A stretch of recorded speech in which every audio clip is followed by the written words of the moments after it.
Morning. I just have one more quick announcement, and I'm just going to try and get through this as quickly as possible, but I am incredibly excited to share this with all of you this morning. Ty and I have been involved in this youth group, whether it's being a youth or being youth directors, youth leaders, youth pastors now, which is where we are now, for about almost 10 years now.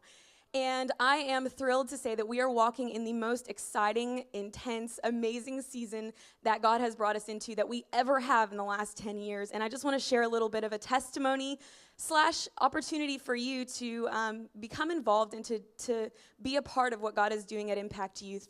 To make a really long story short, about 7 years ago, God laid Sandalwood High School on our hearts. And for any of you that know Sandalwood, you know that a few years ago, it was one of the worst schools in Jacksonville, to say the least. The crime rates through the roof. It was a D school going into an F school. And there was just so many issues and so many problems. And since it's right up the road, God just laid it on our hearts to become burdened for Sandalwood High School and to make a difference and to go in there. Many of us remember when God gave us that calling. So the first door that was kind of opened was we received a phone call, and the lady said, "We would like for your youth group to become a sponsor of Sandalwood High School." That means that you would get your name on all of the football team's shirts. You would be able to come to the football games and pass out flyers. And we thought, Lord, this is great. This is our opportunity. This is the open door that we've been waiting for. Well, lo and behold, everything fell apart, and nothing that they had promised us happened. None of our names were on the shirts. They were supposed to announce our youth group at all the football games. That didn't happen, and we're like, God, what happened? This was our open door. And so we kind of became a little discouraged, and we were like, okay, what's one thing that they cannot stop us from doing? Praying. So they can take away everything from you, but they can never stop you from praying. So we thought, we're going to pray. And many people that have ever been to Impact Youth or have been involved in Impact Youth over the last 5 years, you'll know that we started doing prayer marches around Sandalwood on Saturdays. God instructed us for 7 Saturdays to walk around Sandalwood High School and to pray. And on the last Saturday, we just gave a shout to symbolize those walls coming down, the walls that were hindering Jesus from coming into Sandalwood. And I find it no coincidence that the mascot for Sandalwood is the Sandalwood Saints. So we spoke that into existence, and we declared it, and we walked around that school 7 times, and that was in about 2008, 2009. To this day, from that point, and I know there have been other churches that have actually been involved with that as well, Sandalwood has gone from a D school to a B school, and they're actually moving into an A school this year. The crime rate in Sandalwood has dropped. I mean, the things that we have seen in that school happen has just been amazing. It's been like a complete 180, totally different school.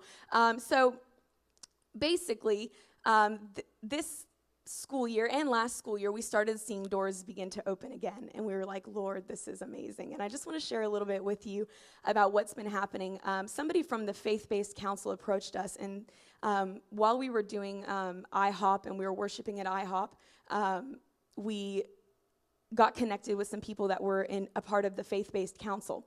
And so they came to us and they said, did you know, and they didn't know anything that had gone on with Sandalwood, they just said, did you know that if you want to set up a program or you want to be involved with a public high school, faith-based initiative says that they cannot tell you no?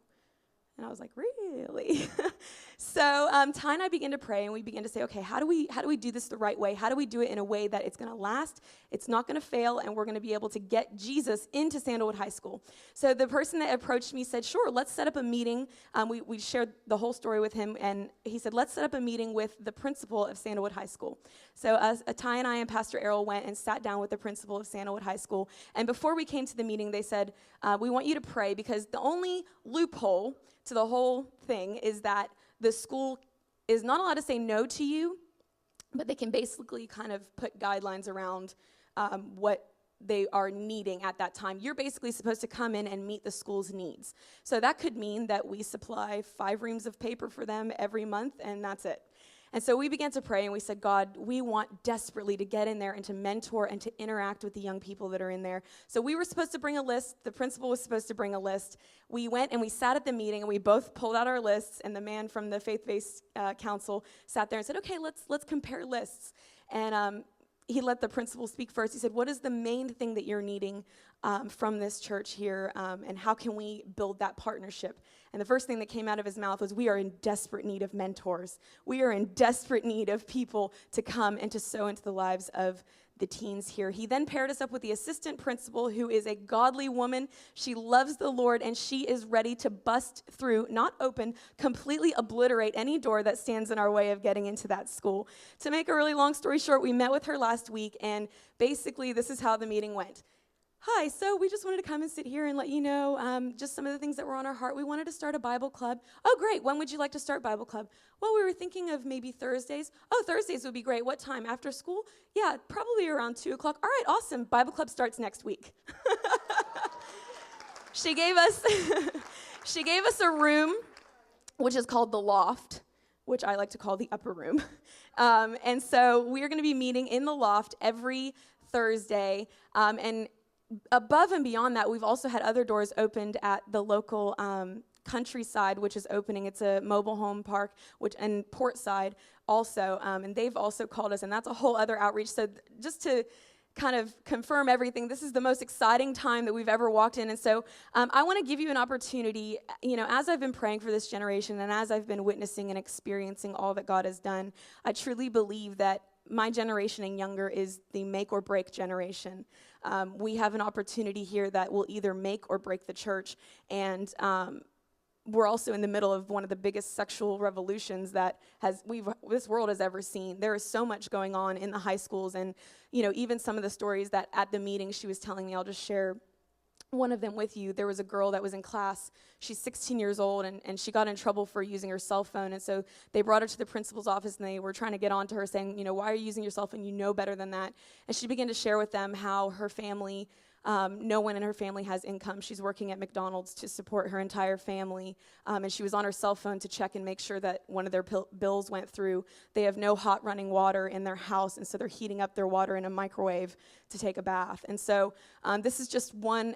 She said to me, I could sit here and keep you for the rest of the week to tell you stories of what we've had this year, and they're only in their second week of school. And so we are in desperate need of mentors for this make or break generation. And the thing that I've noticed about this generation is that they are tired of fake church. They want the real thing. And one thing that I can attest to from all of the youth that I've been around in the last 10 years is that when they catch the real thing, they will never let it go. When they have the real deal, they will never walk away from that. And so that is the make part of the make or break generation. And I really believe that as we link arms and as we come together as a church to sow into this generation, that we will be able to make the church that Jesus will come back to. And so as you can see, I'm really excited, and I'm trying to keep this short, but I do want to give you a few opportunities today. And please don't think that because you might be older that you have nothing to impart into the youth and that they don't want to hear what you have to say. They are hungry for wisdom. They are hungry for someone just to listen to them. They are hungry for someone just to sit with them and to eat with them and to spend time with them. Most of them don't have anybody like that in their lives. And so here are the opportunities for you. I'm going to go through them really quickly, and I'll have a table out at the back in the foyer after the service that if you have any questions, you can come and see us.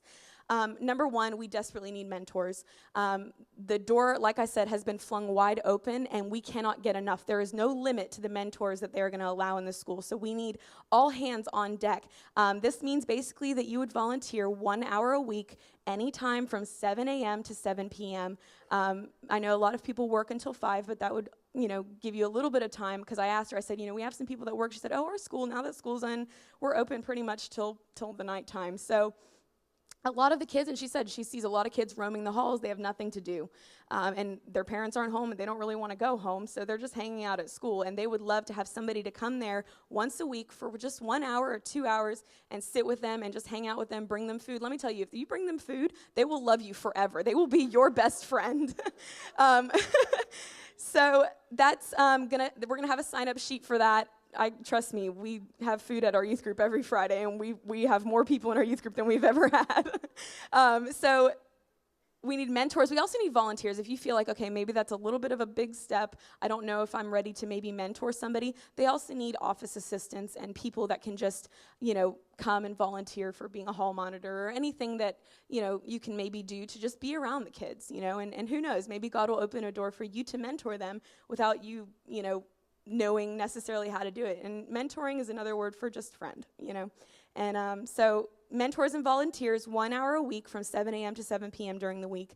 We also need guest speakers. If you have a specialty or you are really knowledgeable in a certain subject, I know a lot of us, there's a lot of college graduates and people that are experts in their trade. They have a lot of different classes there. For example, I know Rob has graduated with English, and so he would be, as an example, I'm not saying you have to, but as an example, Rob would be able to go and speak on English. This is not a long-term commitment. This is just a one-time thing, two-time thing. Whenever you feel like, I have something that I could impart into this generation. I'm looking through the crowds. I see graphic designers and people that have a trade that they could impart into them. So they have asked for that. They said we have classes that they could come in. They could teach for 1 or 2 classes and share with what they're doing. The last thing that we have is food. Like I said before, food is one of the big things, and Ty and I are going to be leading Bible study every Thursday after school, and we would love to be able to bring, food or some kind of enticement for those that don't yet know the Lord, and as they walk in the door, then we'll kind of hit them with the Holy Ghost. But before that, they'll come for the food. So that's kind of the crafty part of the crafty and gentle. Yes, that's the bait. So we would love to have anybody, if you cannot do the first 2, or maybe you just feel like I would love to be a part of that. I just don't have the time. If you could cook a little extra on a Wednesday night, bring it here to church that we could take on a Thursday, and or you could donate your finances for us to be able to go and purchase food. That would be a tremendous help. And please be in prayer with us as we walk into this adventure that God is taking us on. Thank you.